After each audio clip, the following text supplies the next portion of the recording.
Duumessa fuula kee dubbii kee ni godha fuula kee mul'atu nagaa argata Duumessa fuula kee dubbii kee ni godha fuula kee mul'atu nagaa Kanaaf ija koo silala humna kootiin jiru silala Kanaaf ija koo Nagaa fi ayyaanni Waaqayyoo isiniif haa baay'atu. Bakka Waaqayyoon isin gargaaru, bakka Waaqayyoon isin eege. Kun sagantaa sagalee jireenyaati.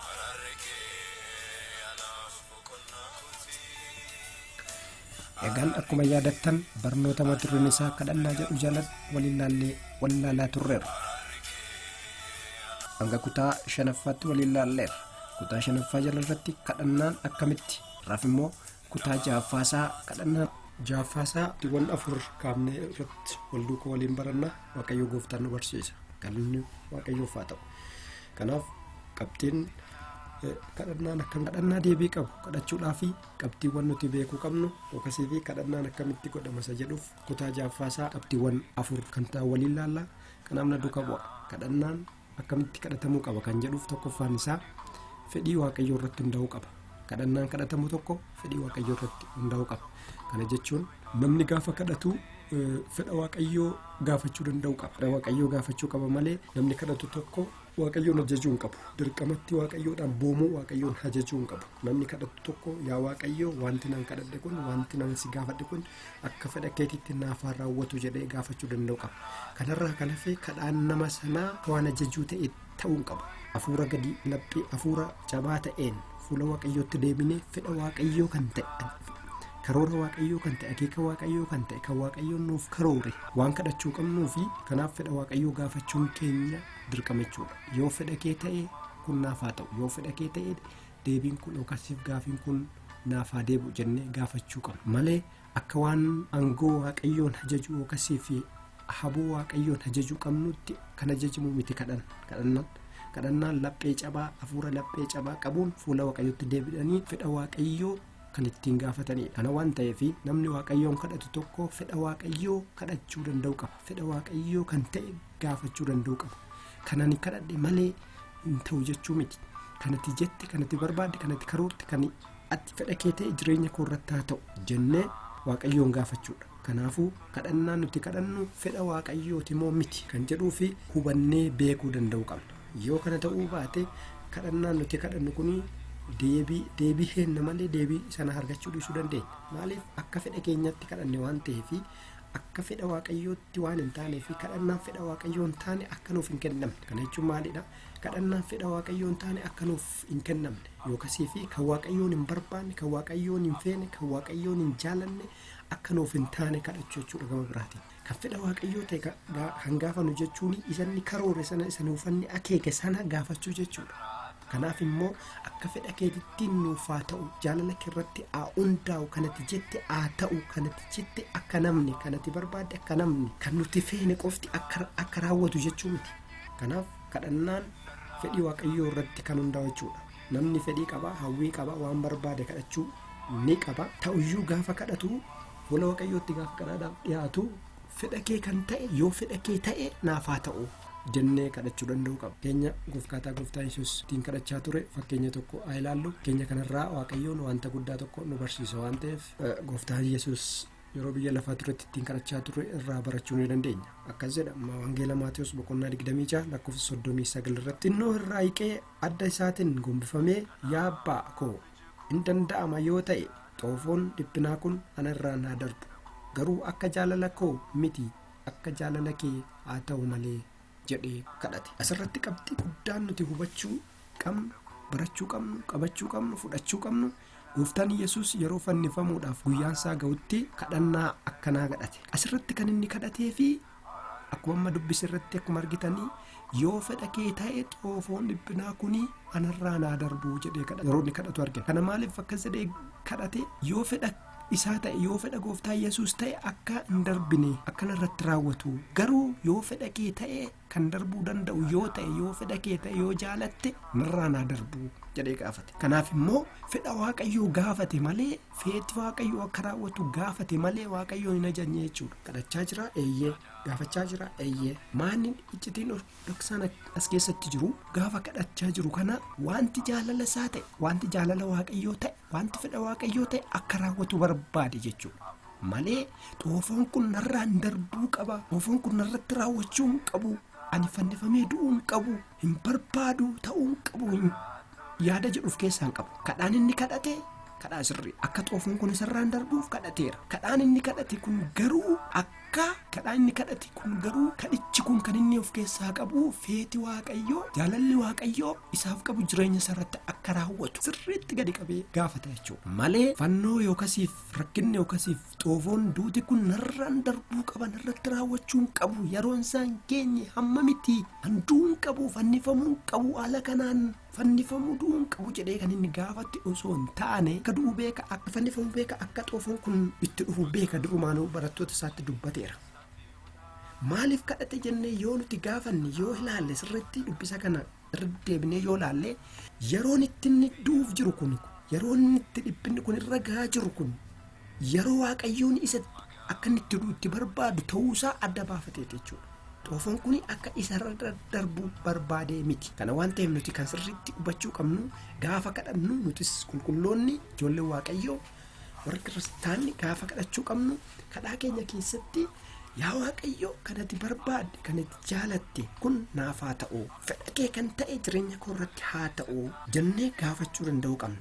Kanarraa kan darbe yookaas kanarraa kan hafe Waaqayyo kun ta'uu qaba dirqama jennee Waaqayyoodhaan dirqamaan qabuu kan hin qabne jechuudha. Kanaaf Waaqayyoon nu haa gargaaru. Waaqayyoon ni guddaa. Waaqayyoo kan kadhannu feeti Waaqayyoo akka nurratti ta'udha. Hiikadhuma isaa irratti iyyuu kan jalqaba irratti kutaa tokkoffaa keessatti kan laalle iyyuu feeti Waaqayyoo kan Waaqayyoon nuuf karoora, kan Waaqayyoon nuuf akeeke, kan Waaqayyoon nuuf yaade akka nurratti ta'u gaafachuu waan ta'eef hajajuu of keessaa hin qabu jechuudha.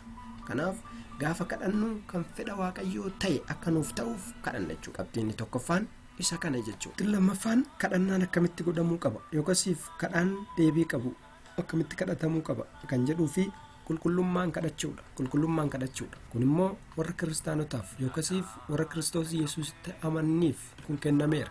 Warra Kiristoos Yesuusitti amanan dhiiga Kiristoos irraa kan ka'e isaan qulqulloota ta'aniiru, qajeelota ta'aniiru. Kanaaf qajeelummaadhaan yookaan qulqullummaadhaan Waaqayyoo kadhachuu qabna. Qulqullummaa kan jedhu kuni qulqullummaan kan Waaqayyooti. Waaqayyoonni qulqulluudha, Waaqayyoonni qajeelaadha. Nutis warri fuula Waaqayyootti dhiyaannu qajeelummaadhaan yookaan qulqullummaadhaan fuula Waaqayyootti dhiyaachuu qabna. Kadhaan nama qajeelaa waan baay'ee hojjechuu hin danda'a jedha. Ergaa Yaaqoob boqonnaa 5:16 irratti. Kadhaan nama qajeelaa hojii guddaa hojjeta jedha. Kana waan ta'eef nutis kan kadhachuu qabnu, kan gaafachuu qabnu fuula Waaqayyootti gaafa dhiyaannus ta'e gaafa jiraannu jireenya biyya lafaa kana gaafa jiraannu qulqullummaan jiraachuu qabna. Gaafa kadhannu qofa inneen qulqullaa jennee hiyyuu yookas gaafachuun duraan barbaachisu. Warri Kiristoositti amanne erga amannee qaamne nuti qajeelota, nuti qulqulluu. Kadhanni qajeelummaan godhama inni jedhu inni kan biraan immoo namni nama wajjiniin wal lole, namni namatti qiimii qabate, namni obboleessa isaa hin jaalanne, obboleettiin obboleessa isaa hin jaalanne, obboleettiin obboleettii hin jaalanne, obboleessi obboleessa hin jaalanne, namni namaan lole tokko duraan dursee fuula Waaqayyootti utuu hin dhiyaatiin, utuu kadhaadhaaf hin dhiyaatiin duratti namoota kanatti araaramuu danda'u qaba. Kana yoo ta'uu baate utuu namoota kanaan hin araaramiin, utuu namoota kanaaf dhiifaman godhiin dura Waaqayyootti deemanii kadhachuun hin danda'a. Deebiin keenya akka hin deebine godha. Kana waan ta'eef kadhannaan qajeelummaan godhama gaafa jennu lapheen keenya namaafis Waaqaafis qulqulluu ta'uu qaba jechuudha. Namatti qabamnee nama nu miidhe ta'uu danda'a. Nama baay'ee nu miidhe ta'uu danda'a. Namni nama miidhuu danda'a kun beekamaadha.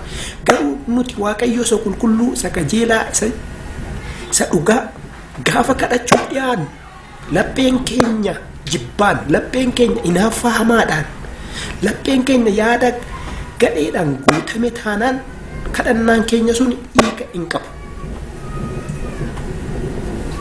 Nuti qajeelota, nuti qulqulloota. yeroo hunda fuula waaqayyootti qajeelummaan argamuu danda'u qaba. Qajeelummaa kan nu godhu immoo dhiiga Kiristoosidha. Dhiiga Kiristoos kanarra ejjechuu hin qabnu. Araara Kiristoos, araara waaqayyoon karaa ilma isaa nuuf godhe kana nutis namootaaf dhiifama gochuu danda'u qabna. Namootaaf araara gochuu danda'u qabna. Hammam namni yoo nu miidhe namaaf jennee fuula waaqayyoo irraa fagaachuu hin qabnu. Fuula waaqayyootti dhiyaannee laphee keenya akka nuuf baqsu, lapheen keenya akka nama kana taraaramu, akka nama nu miidhe kana akka dhiifama goonuuf yookaasiif immoo nama kanaaf waaqayyoon akka araaramuuf gaafachuu fi danda'uu qabna. Kanarraa kan hafe ammeenya baanne, jibba baanne, qiimii qabanne fuula waaqayyootti kadhaadhaaf hin dhiyaanne yoo ta'e, gaafa nuti kadhaadhaaf fuula waaqayyootti dhiyaannu yaadni kun nurra kan nu dursee argama. Karaa keenya bilookii godha. Kun karaa seexanni nutti fayyadamudha. Kana waan ta'eef kadhannaan keenya kadhaa qulqullummaa qaba. Kadhaa qajeelaa ta'e. Qajeelummaadhaan fuula waaqayyootti argamnee kadhaa kadhanne sana akka argan waaqayyoon nu gargaaru. Yesuus inni gooftaadha. Ameen. Qulqullummaadhaan qajeelummaadhaan fuula waaqayyootti dhiyaannee wanta barbaanne gaafannee wanta barbaanne kadhannee akka argannu ayyaanni fi araarri waaqayyoo nu gargaaru. Yesuus inni gooftaadha. Qabxiin sadaffaan kadhaan akkamitti kadhatamuu qaba yookaasii fi kadhaan deebii qabu akkamitti kadhatamuu qaba kan jedhuudhaa fi galataan fuula waaqayyootti, galataaf gammachuudhaan fuula waaqayyootti argamuudhaan. Kana jechuun maalidha? Namni gaafa fuula waaqayyootti dhufu gammachuudhaan guutamuu qaba. Jireenyi kiristaanaa akka sagalee waaqayyoo jedhutti gammachuudhaan kan guutamedha. Fuula waaqayyootti gaafa dhiyaannu galateeffannaadhaan, ulfeessuudhaan, waaqayyoo jajachuudhaan, waaqayyoo eebbisuudhaan, waaqayyoon faarsuudhaan fuula waaqayyootti dhiyaachuu qabna. Malee fuula nyaara guuraa yookaasiif keessa keenyatti wanta hamaa ta'e qabachaa fuula waaqayyootti dhiyaachuun nurraan barbaachisu. Gaafa fuula waaqayyootti dhiyaannu waaqayyoon fuula halaaraa waan nuuf qabuuf, waaqayyoon fuula gammachuu waan nuuf qabuuf, fuula abbaa keenya irratti fuula abbaa keenyaatti dhiyaachaa waan jirruuf, waan gaarii isa gaafachaa waan jirruuf, waan gaarii isarraa barachuu waan jirruuf gaafa xirrateen jiru biyyi lafaa mijattes mijachuu baates, namaa ta'es namaa ta'uu baates, namaa guutes namaa guutuu baates, namatti toluu baates, garuu gooftaa Yesuus namni qabu jireenya guutuu qaba waan ta'eef yeroo hunda gammachuun jiraachuu danda'u qaba. Kan nuuf kenname kan biyyi lafaatti madaalamu miti. Kan nuuf kenname samiirraa kan ta'e, kenna samiirraa kan ta'e ilma waaqayyo waan ta'eef namni isa qabu immoo gammachuu qaba. Gammachuun deddeebi'uu waan qabuu fi kanarraa kan ka'e Phaawulos maal jedha? Yeroo hunda gooftaatti gammadaa jedha. Kanaaf keessattuu gaafa kadhannaadhaaf fuula waaqayyootti dhiyaannu galata lapheerraa ta'e, galata guutuu waaqayyoon kan ittiin galateeffamu karaa baay'eedhaan, uumama ilaaluudhaan, gocha inni namaaf godhe ilaaluudhaan, jireenya namaa irratti fayyaa wanta inni namaaf godhe ilaaluudhaan waaqayyoon galateeffachaa fuula waaqayyootti dhiyaachuudha. Fuula gammachuu qabu, laphee gammachuu qabu, laphee gammachuu qabuun fuula waaqayyootti dhiyaannee kadhaa keenyaa fi himannaa keenya fuula waaqayyootti gaafanna. Wanti nutti hin mijaanne jiraachuu danda'a, wantoonni nu rakkisan jiraachuu danda'u, wantoonni nu dhibbisan jiraachuu danda'u, wantoonni nama jeeqan jiraachuu danda'u. Biyya lafaa waan jiran nuuf. Kana waan ta'eef rakkinaawwan nu mudatan sana hundumaaf fuula waaqayyootti gaafa dhiyaannu fuula laphee gammachuudhaan fuula waaqayyootti argamnee waaqayyoon gaafachuu danda'u qabna. Ergaa Filiippiyoos boqonnaa 4:4-16 kan jedha. Yeroo hundumaa gooftaatti gammadaa. Ammas irra deebi'een nan jedha gammadaa. Garraamummaan keessan nama hundumaa biratti haa beekamu. Gooftaan dhiyoodha, dhiyootti hin dhufa. Waan hundumatti kadhataa fi himataan galata wajjin wanta isin barbaachisu waaqayyoo duratti akka beekamu godhaa malee waanuma tokkotti yaaddoo hin qabaatinaa jedha. Irra deebi'een dubbisa lakkoofsa 6 jiru. Waan hundumatti kadhataa fi himataan galata wajjin wanti isin barbaachisu waaqayyoo duratti akka beekamu godhaa malee waanuma tokkotti yaaddoo hin qabaatinaa jedha. Galanni waaqayyoof haa ta'u. Waaw! Yesuus inni gooftaadha. Ameen. waanuma tokkotti yaaddoo hin qabaatinaa. Inni isin gargaaru, inni isinii wajjin inni isin gargaaru, inni isiniif yaadu, inni isiniif hojjetu, inni isiniif humna ta'u, inni isiniif gaachana ta'u isin wajjin hin jira. Isin garuu maal gochuu qabdu? Afaan galata guuteen, laphee galata qabuun wanta isin rakkisee jiru, wanta isin dhiphisee jiru fuula Waaqayyootti dhiyeessaa. Ameen. Yesuus inni gooftaadha. Kanaaf nuti gaafa kadhachuu qabnu fuula Waaqayyootti gammachuudhaan fuula Waaqayyoo dhufnee galataan guutamnee wanta nu rakkise immoo wanta nu barbaachisu immoo haala hifa ta'een, haala gammachuu ta'een Waaqayyoo gaafachuu.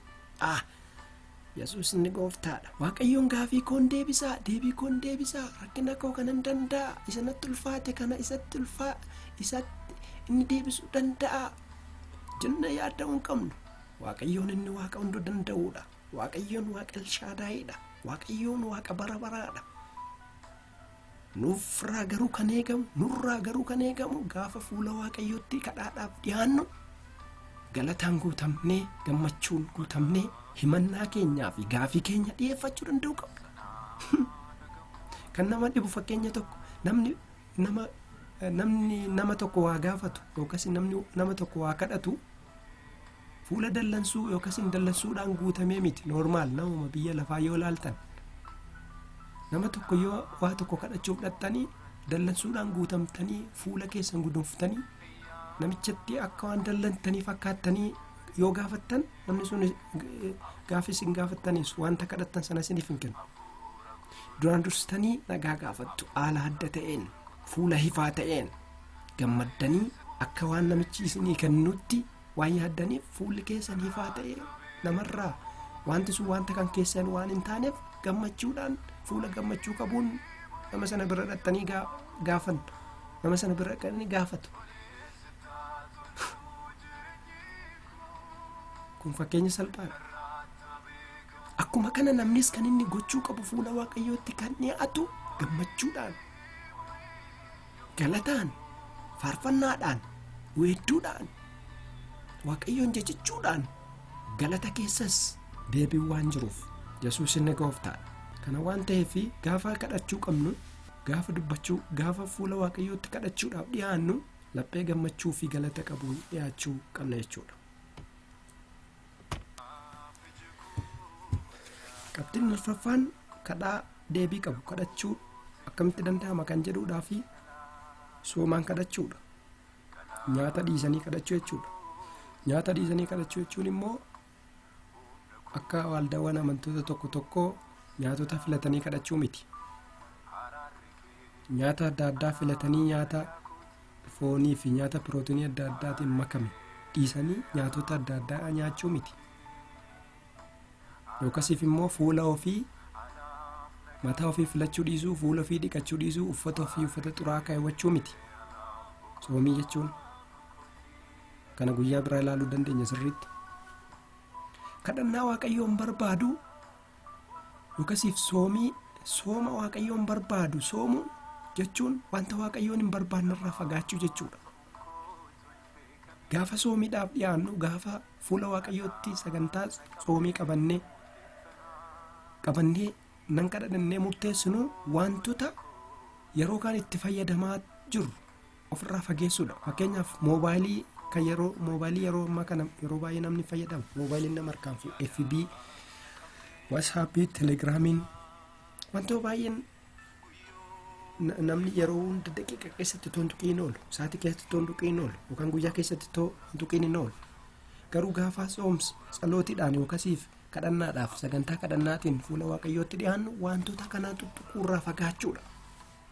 Teeknoolojii tuttuquurraa fagaachuudha. Yookasii yaada hamaa iddoo yaadni hamaa nama jeequrraa fagaachuudha. Laaptooppii yookaan kompiitara yoo kan qabaannu taane kompiitara keenya irratti waa tokko hojjechuu dhiisuudha.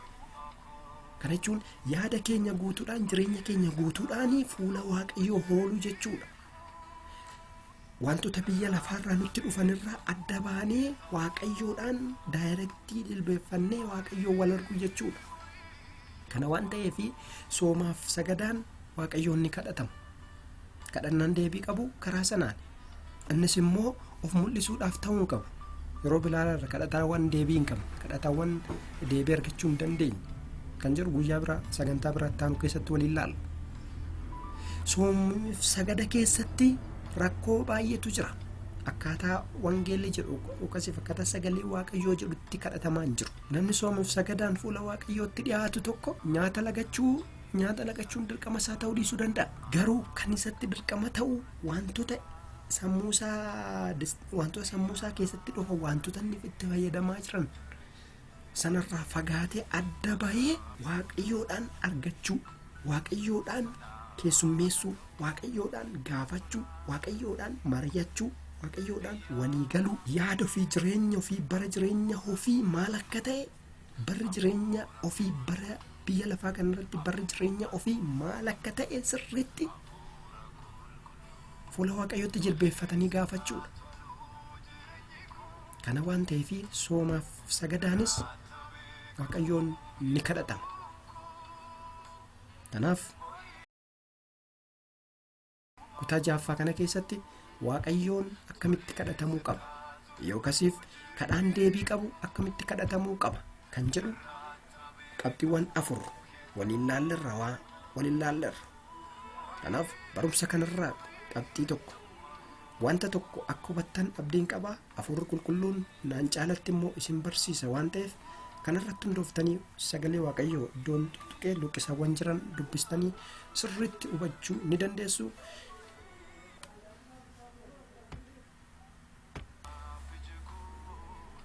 Kanaaf hanga sagantaa mata dureen sagantaa kutaadhum kana jalatti kutaan kun baay'ee bal'aadha hin dhumne waan ta'eef hanga sagantaa biraatiin wallargu sagantaa mata dureen isaa kadhannaan deebii hin qabne, kadhannaan akkamitti yoo kadhatame deebii hin arganne kan jedhu waliin laalla. Yookasiif immoo akka amma qabxiiwwan baranne kanarratti hundoomne deebii hundoomne kadhanne yoo ta'e kan kadhanne kan immoo akka sagalee waaqayyoo jedhutti kadhannee deebii hin argannes jira. Inni immoo maaliif deebiinsaa nuuf hin kennamne yookasiif deebii maaliif hin arganne kan jedhus ni ilaalla. Qabxii isa dhumaarratti